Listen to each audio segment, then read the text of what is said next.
All right, hi everyone. So my name is Tim Leslie. I'm a licensed marriage and family therapist, and I'm part of the mental health team at Student Health Services. The presentation today is going to be focused on sleep. Hence the title, Save Our Sleep. Student Services is still active at this point in time. If you are finding you need support, you can access us through our website on the Mount SAC page, and we are conducting phone sessions as well as video sessions to meet any student needs that are happening during this time. All right, so just to give a little bit of a roadmap of kind of what we're going to be talking about in this presentation, first we'll be starting off by talking about some information about sleep. So I'll be covering some statistics that I think are really important.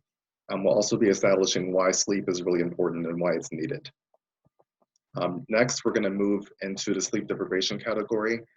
So here I'll be focusing on why we need sleep, as well as what happens when we have too little sleep. Then I'll move into how we can improve our sleep. So there'll be some tips to help you get some better sleep at night. And I'll also be talking a little bit about how much sleep we actually need. It's helpful to be able to establish that as a goal. So you have a point of focus when you're trying to get that quality sleep that you need in order to function at your best. All right, so starting off with some statistics, I thought this graphic here was really important to highlight. The CDC has said that insufficient sleep is a public health epidemic in the United States. So this sleep issue is a nationwide issue that happens. And American Sleep Apnea Association has reported that 70% of adults report insufficient sleep at least once a month, and 11% report that it happens nightly. Now the big number of 70% obviously is pretty impactful. We know that that's a lot of people that are saying they're not getting adequate sleep within a 1 month period. The 11% number might seem like it's a little bit smaller, but you have to kind of consider that that's roughly 36 million people if you factor in the population of the United States. So there's still quite a number of people that are regularly reporting that sleep is an issue for them. Sleep disorders are equally common across genders. So we'll talk a little bit more about some sleep disorders. We're not going to go over all of them because there are a lot. But men and women are both affected by sleep concerns that happen, and minorities and other underserved populations can be even more impacted by sleep disorders. So this is something that has wide-reaching impact and really affects a lot of people. There are between 50 and 70 million people that have some type of sleep concern. And the National Institute of Health predicts that 100 million Americans will have issues going to sleep at some point in the future. So as I've been mentioning already, this is a really big impact for a lot of people, and the National Institute of Health is predicting that's going to get worse over time. There's just a lot of demands being placed of us and a lot of things that are changing in our lifetime that are making it a little bit harder for us to get that quality sleep that we really need. The odds of being sleep deprived have increased over the past 30 years. So where sleep issues may have been something of a concern at one point in time in the past, it seems like it's getting worse as time has progressed. Now, we'll say with all these different sleep concerns that are happening, I know a common question that comes up for a lot of people when I give this presentation or I talk to people individually is that they feel like they're fine. They feel like they don't really have any sleep concerns. They've talked to some friends of theirs who maybe don't have any sleep concerns as well. And, they don't really see why this is as big of a deal, why people are focusing on it so much.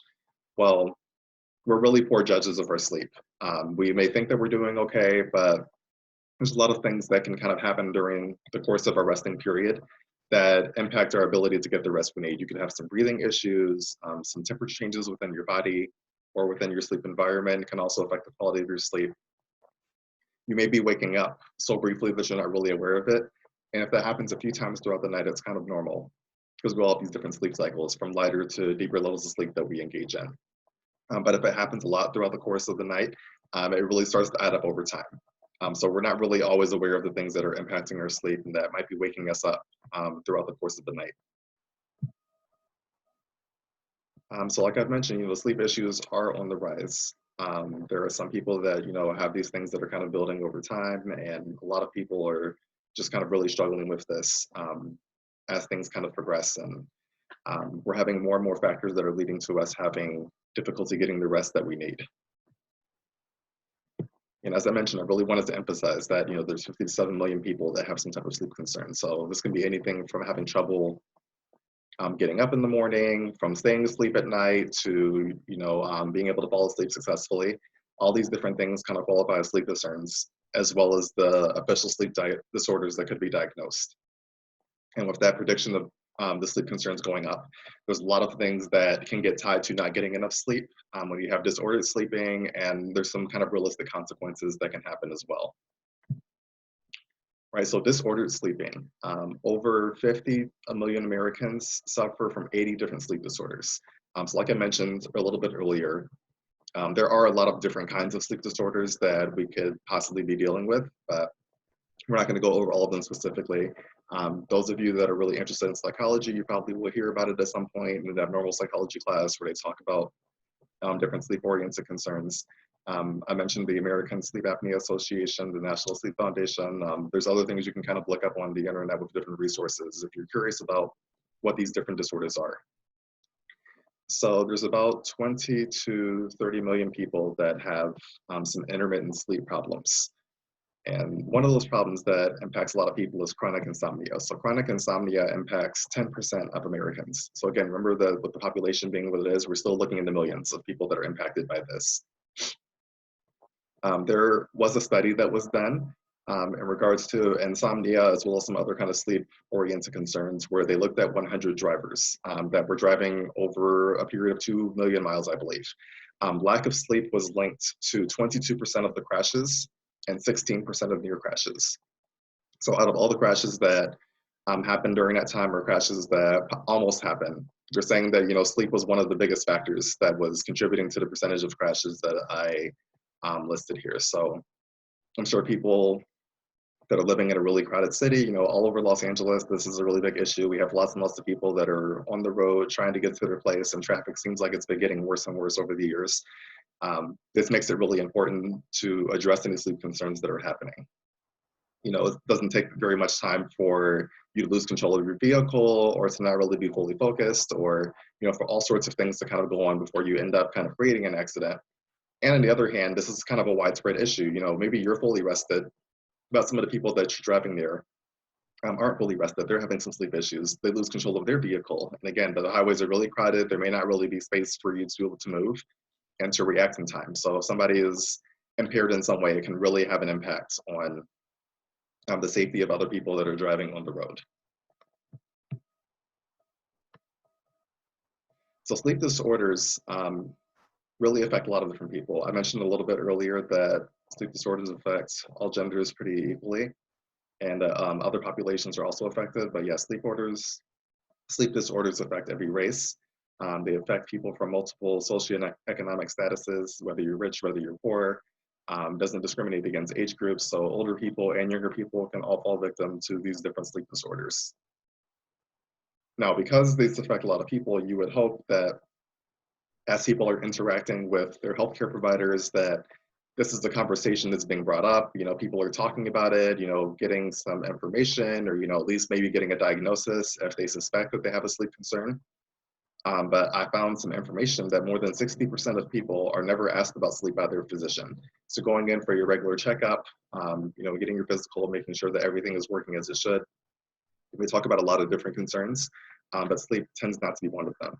Also, from the perspective of the patient, less than 20% of people are actually bringing it up. So it's one thing for the doctor not to bring it up, but if you know that you have a sleep concern, absolutely advocate for yourself. If you know that something isn't right and you're not getting quality rest, for all the information that we've talked about a little bit earlier and the information that'll be coming up, it's important to make sure that you are talking to your healthcare providers about this so that they can provide the quality care that you'll need to get your sleep back on track and also improve some of the other health issues. I know from my own experience working with clients, I have made it a regular practice to ask people about sleep. Some people will bring it up on their own, but some don't. But whether they do or don't, I like to bring it up on my own. Some clients will have some health-related issues that contribute to poor sleep. I know people have had some kind of dental stuff going on, or, you know, maybe some kind of other thyroid issue, or, you know, some other things that are happening that make it difficult for their hormones to regulate in order for them to sleep properly.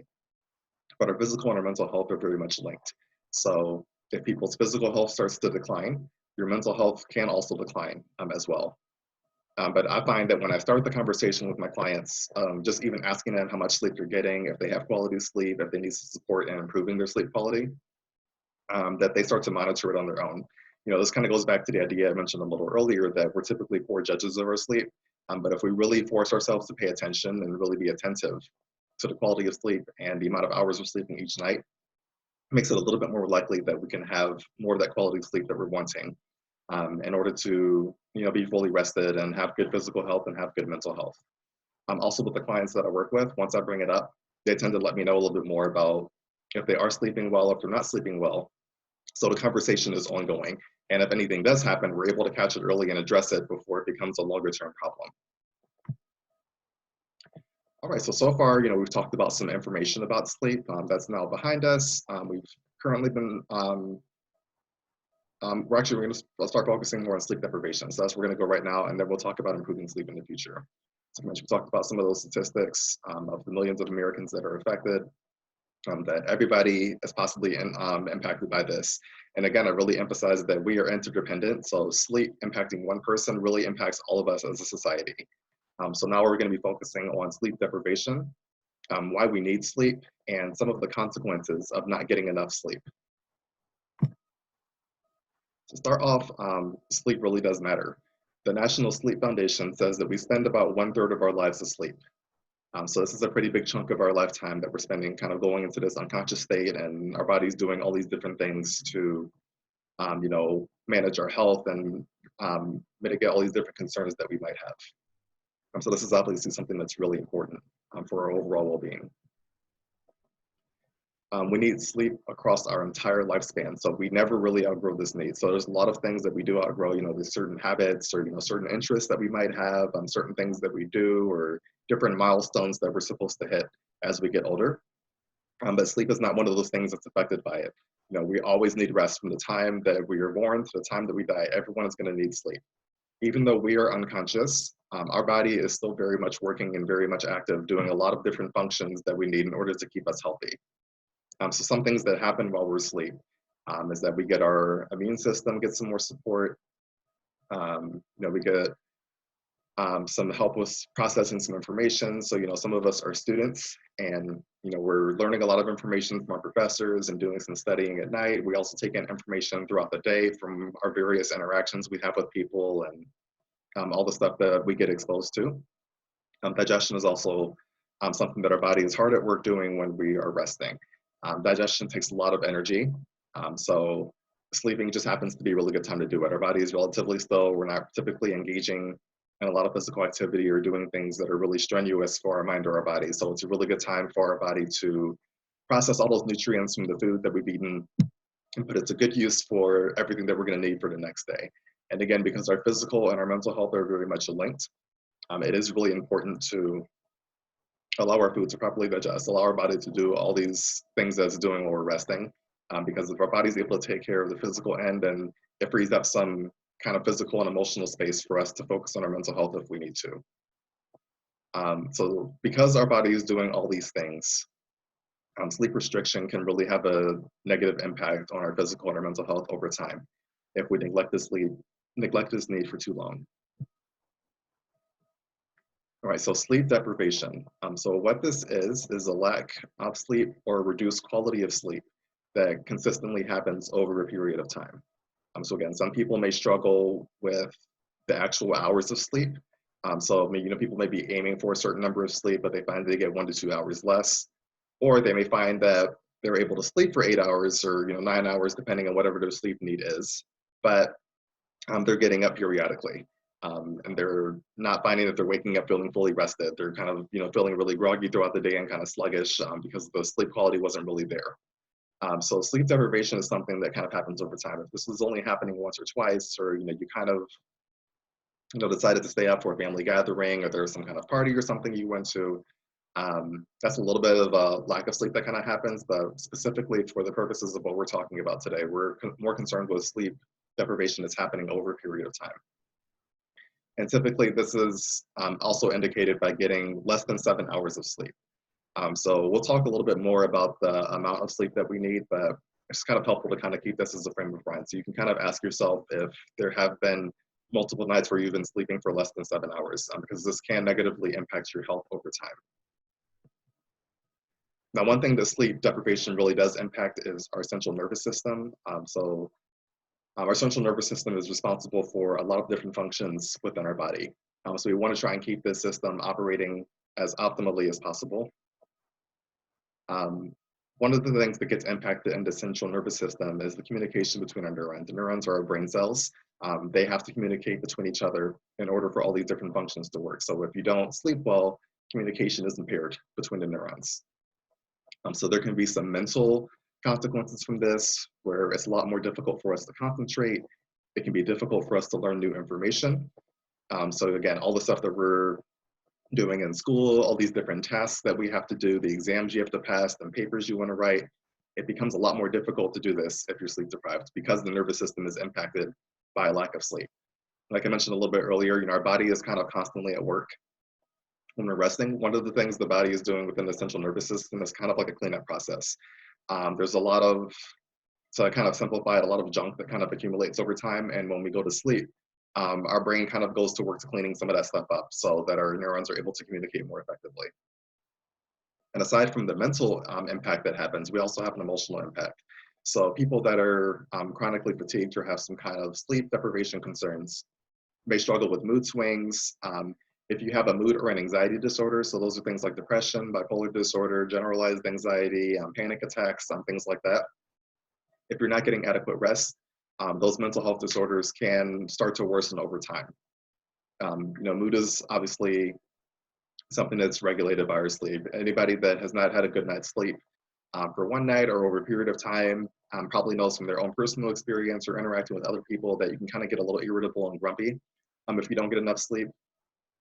So, it just kind of makes sense that if you get quality rest, that it's a little bit less likely that those mental health concerns are going to be as much of an issue for you. Now, on the more extreme end, this is kind of more into the mental health end as well, is that if you prolong sleep deprivation for too long, you can end up with hallucinations. Some people report that they have symptoms of mania, which is a symptom of bipolar disorder where people get really impulsive, they may have some paranoia, and even have some suicidal thoughts. Another physical consequence that may happen is that you may engage in microsleeps. So your body can become so sleep deprived that it forces you to go to sleep for a short amount of time, and it kind of does this in short bursts. Now, it's only for a few seconds at a time, so some people may have experienced this, if you're waiting in a doctor's office or you're sitting in a classroom, you didn't sleep all the time before, that you kind of nod off for a few seconds and you may find yourself kind of jerking awake. So in a lot of circumstances, it may just be inconvenient or a little bit embarrassing if you're in a public setting at most, but it can be really dangerous if you're driving. We mentioned earlier that 22% of those crashes happen as a result of sleep and 16% of near crashes happen as a result of sleep. I would be willing to bet that a lot of these people were either impaired in their concentration or they were falling into these micro sleeps, which again, they happen kind of outside of your free will. For those few seconds that you fall asleep, you can't really control it. And all it takes is a few seconds for a lot of things to change when you're driving. So now looking at our physical and our mental health. So pain issues are something that can definitely be impacted by our sleep. Pain and sleep have a kind of a pretty close relationship. They can impact one another a lot. If you initially have some sort of pain concerns, it may not necessarily cause a lack of sleep, but it can worsen over time. So if the sleep quality isn't addressed, it can worsen the pain issues. And also if you don't really address the pain issues, it can make it more difficult to go to sleep. And I kind of weave this in with some mental health concerns. If you have a lot of sleep issues, you're not getting good rest, it makes your mental health disorders start to act up and they kind of get a little bit worse. If you have a diagnosis of depression, the sensation of pain can start to worsen or increase over time. So you really do want to try and address this if you notice this is a problem for you. If you are having ongoing pain concerns, I do recommend that you try and speak to a healthcare provider. So if you have a doctor that's helping to manage the pain, or if you're working with any kind of mental health professional, because maybe the pain that has a psychological root to it, make sure that you're getting it addressed as much as possible. Now, more in the mental health end, we can also have cognitive decline. So cognitive being anything that's tied to our mental function. The lack of sleep in youth can lead to cognitive decline later. So I definitely got this advice when I was in college from one of my professors. He was an older man, probably in his late 60s or early 70s. And he mentioned to us, because we're all in our early 20s at that point in time, that a lot of people that are struggling with dementia, Alzheimer's, and some of these other kinds of concerns, they were doing a lot of research at that point in time. And we're starting to discover that the reason why some of these cognitive declines were happening was because people were having poor sleep when they were younger. So if you're able to get your sleep on track when you're younger, You know, it's just the better the quality now, the better the quality of your life is going to be later on. It's just kind of like anything within your health. You know, if you maintain good nutrition with good eating and exercise and all these healthy habits, it makes it easier for you to maintain health rather than to deal with health concerns that happen later on.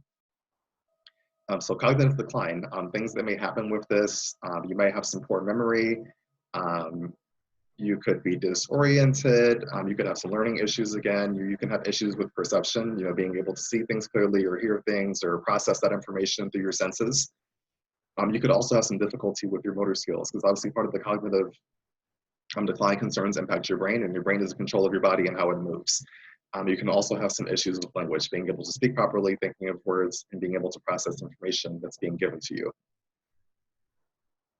So some things to kind of look out for, like you said, are some of these cognitive decline issues, but you also should be concerned with kind of waking up periodically throughout the night, because these are some indicators that the disorder could already be impacting you. You could already have something that's going on cognitively that needs to be addressed.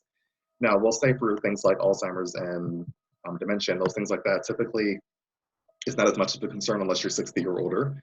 You should speak to a provider officially in order to get the diagnosis. So typically, if you're going to do this, you want to talk with a physician or some type of medical provider because they're going to want to take your family history and, you know, understand all the symptoms and put them in the context for you to make sure that they're getting you the support that you need.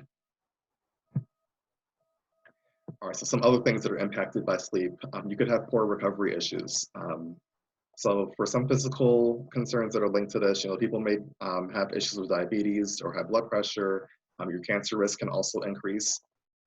You can also have other physical health conditions that can get exacerbated by having sleep concerns or disruptions that haven't been addressed. So your body's going to have a hard time, you know, trying to deal with these things already, but you want to make sure you have quality sleep so the concerns don't become even bigger over time. Obviously, you may have a lack of energy for the next day. Those people that are physically active, whether it's because, you know, you work out regularly to maintain your health, or if you're an athlete and that's just kind of part of your day-to-day routine, your muscle recovery will be a lot worse if you're not getting adequate sleep. So all that work that you're doing in the gym is going to take your body a lot longer to recover. And all of you that train really seriously or do any kind of athletic endeavor know that muscle recovery is really important to make sure that you consistently engage in that activity. In addition to be a therapist, I'm also a professional ballroom dancer, and I used to compete. So that competition schedule was really grueling. I mean, it used to be hours upon hours a day that I had to spend dancing, going over routines, doing the drills and everything. The last thing I wanted was to be sore the next day because I wouldn't want to practice. I'd be really poorly motivated. Some things wouldn't be executed as well. So it is really important to make sure you monitor that over time. And again, you want to try to intervene as early as possible. Some of these things might be small nuisances in the beginning, but they can become bigger problems or they can contribute to other problems over time. And there was a story I kind of saw about this with how these smaller issues or things that we normally don't pay attention to can kind of build and become bigger concerns. It was a story of a mother. She had recently had a new baby, so it was her second child. She noticed after the baby was born that she was feeling a little bit sluggish. She was having some memory issues, a little bit of brain fog, but she thought, you know, this happened with her first baby. So she wasn't going to be too concerned about it. She wasn't going to worry herself. Later on, this progressed into not being able to recall simple words like pencil and stuff that she would just use commonly or words that she would use every day. Then she started to forget meals that she had the previous day. So she wouldn't remember what she prepared for her family for dinner the night before. There were some activities they did in the recent past that she wasn't able to recall. The thing that really started to scare her was that she was driving someplace. She had her baby in the back seat. She went to get her baby out of the car seat when she arrived at her destination, and she realized that she didn't actually buckle the baby in properly. The baby was sitting on top of the buckles. So this was really kind of jarring for her, and she was wondering if something was going on with her because this just wasn't typical behavior. She also noticed that she started to develop a cold that wouldn't really go away. She started to experience some shakiness within her body. Breathing became difficult at times. Her vision started to get restricted, and she had a constant feeling of increased hunger. So all these symptoms really started to build because they weren't really addressed early on. You can kind of see how it starts off really small, but it becomes an earlier concern. And I will say about the increased hunger piece, that's one kind of indicator that you should pay attention to. You know, obviously, like I've mentioned, we get a lot of recovery that happens during sleep. The body does a lot of repairs within our muscles, with our energy levels and everything. If you find that you have a really insatiable appetite, like you just can't really get satisfied, and especially if you're starting to crave really sugary foods, a lot of breads, eating a lot of pizza, our brain is really sensitive to sugar. So the reason why you're craving all those foods is because your body's not getting the energy from sleep. So it's seeking it from food instead. But as you've kind of seen, this can lead to different health issues. And this is why sleep is really linked to some of those other physical concerns like diabetes and increased cancer risk and everything, because poor diet and not really engaging in good self-care practices makes those diseases a lot more likely to happen. And then the sleep quality also declines, which makes it a lot difficult for our body to recover. All right, so we started this presentation off talking about the prevalence of sleep issues, as well as some statistics that I thought were important that were related to sleep. We also have covered some of the health issues and concerns that can come up when we don't get enough sleep. So now we're going to move into looking at how much sleep we actually need and looking at those tips that we can use to help improve our sleep quality. All right, so like I mentioned, before we get into the tips, we need to know how much sleep we need. This is important. I do this in the work myself as a therapist and setting goals. You need to know what you're aiming for. So this chart outlines everything from the time you're a newborn on the left to the time that you become an older adult on the far right. You can see that even when you reach older adulthood, you still need about 7 to 8 hours of sleep. Those dark blue categories are kind of the range that most people are going to fall in. Sleep needs do vary by age, as you can see. When we're little, a lot of growth is happening, so that's why we need a lot of sleep when we're babies. A lot of brain development, and we're actually physically growing exponentially a lot as well. You want to try and set up a sleep schedule around your sleep needs as much as possible. So think about first how much sleep you actually need, and then build your schedule around it. You can kind of see that because most people that are watching this presentation will be in the young adult or older category. Minimum sleep should be about 7 hours. The upper end maybe 8 or 9 hours, depending on what your individual sleep needs are. And again, you can't really measure yourself against other people in this regard unless they're within that category. So, if you find you need 9 hours of sleep, but somebody else only needs 7, you don't need to compare yourselves that way. Everyone's needs are going to be different. So we all have our different sleep needs, and we kind of call this our circadian rhythm. So our circadian rhythm is driven by light exposure as well as your mealtime when you're eating your different meals and your activity levels. You can kind of notice what your natural rhythm is by noticing how you naturally feel. If you feel more tired or more alert during certain times of the day, you can kind of figure that out. If you're not really sure, you can experiment on a day when you have a lot more free time. Typically, a lot of us have the biggest dips in energy between 2 and 4 a.m., as well as between 1 and 3 p.m. And this is guided by a part of our brain called the hypothalamus that sends out the hormones to regulate our sleep patterns. Your sleep rhythm will also change as you get older. So the sleep you need when you're a little child versus when you're a teenager versus when you're an adult and the older adult is going to change. So it won't stay the same throughout your lifetime. Typically, the sleep pattern most of us fall in is called monophasic sleeping. Monophasic sleeping means that you just sleep one period. So if you have an 8-hour window and you go to sleep at 10 p.m., you're going to wake up at 6 a.m. That's a strategy that most of us fall into. Some people also engage in what we call biphasic sleeping, which is sleeping in 2 different periods. So you may go to bed at one period, sleep for 4 or 5 hours, wake up for an hour and a half, 2 hours, and then go back to sleep for another 3 or 4 hour period. In order to do the sleep cycle, typically you would have to go to bed around 8 or 9 p.m., which is difficult for a lot of people because they have a lot of activities and some things that they want to engage in that make it a little bit difficult. This sleep schedule was based on pre-industrial revolution times. We didn't have all these restaurants open or lights and stuff kind of going on. So when the sun set, we didn't have a lot to do. So people would go to sleep a few hours after the sunset, wake up a little bit in the middle of the night, and then go back to sleep again, wake up when sunrise. Finally, we also have polyphasic sleeping. So this is kind of just having some scheduled naps that happen throughout the day. Typically they're 30 to 60 minutes. They typically don't do it longer than that because if you get into 90 minutes, that's a full sleep cycle. And if you do one sleep cycle, your body's going to typically want to do a whole cycle, especially if you're breaking your naps up throughout the day. Now, this graphic goes over some tips that you can use in order to have good sleep. So typically you want to try to go to bed and get up around the same time every day. So that's every 7 days of the week. You want to try and keep a consistent sleep schedule as much as possible.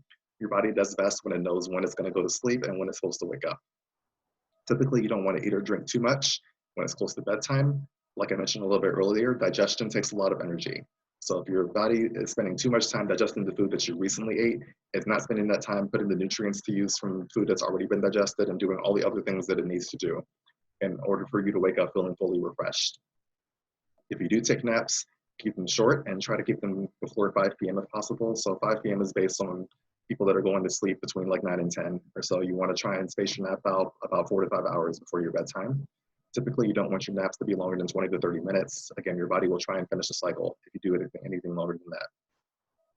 Regular exercise also is really helpful. So you can think back to childhood, or if you were an athlete, if you engage in a lot of activity, kind of wear your body out, it makes it that much more likely that you're going to be able to sleep well when you do decide to go to bed. Developing a ritual to wind down before you go to bed is also helpful. Some people, do their hygiene at night. They take a warm shower and kind of go into this cool bedroom, which is really helpful for getting them relaxed, or to kind of get the to-do list together, make their lunch for work the next day, do all the things that might kind of keep them up and worried at night. You want to try to keep the bedroom a place that's really relaxing. Avoid doing work or paying bills or doing anything kind of task-oriented in your actual bed. Save your bed for sleeping. That way your body associates going to bed for getting that rest that you need. You want to try and keep your bedroom as dark and as quiet as possible. Also make sure that it's not too hot or too cold. Our body temperature is naturally going to decrease as we get ready for bed. So you don't want to try and mess with the temperature too much. Your body's going to do what it needs to do. You want it to be cool, but not so cold that you're shivering, because then it's going to keep you distracted on the physical sensations and make it more difficult for you to get the rest you need. Try not to lie in bed awake. If you do find you're having difficulty going to sleep, give yourself about 15 to 20 minutes to try and fall asleep. The average person, I think, takes about 14 minutes or so to fall asleep. If you're not falling asleep within that window, you can get up, do some stretches, walk around, maybe, do some light reading, something that's not engaging, that can kind of allow your mind to kind of relax. When you start to notice you're feeling tired, try again and go to bed. The other thing you want to consider is making sure you're changing your pillows every 6 months and making sure you're changing your mattress every 7 to 10 years.